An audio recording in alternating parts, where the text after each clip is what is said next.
అందరికీ నమస్కారం। ఈరోజు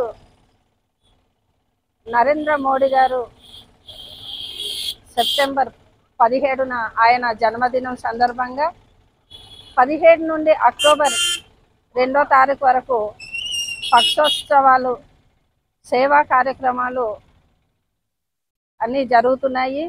దేశమంతటా సేవా కార్యక్రమాలు జరుగుతున్నాయి। అయితే ఆరోగ్య పరంగా మెడికల్ క్యాంపులు, అలాగే స్వచ్ఛ భారత్, అలాగే ఇప్పుడు హాస్పిటల్లో బ్రెడ్లు కానీ పంచిపెట్టడం, రక్తదాన శిబిరం, అలాగే ఎగ్జిబిషన్ కార్యక్రమం ఈరోజు చేయడం జరిగింది।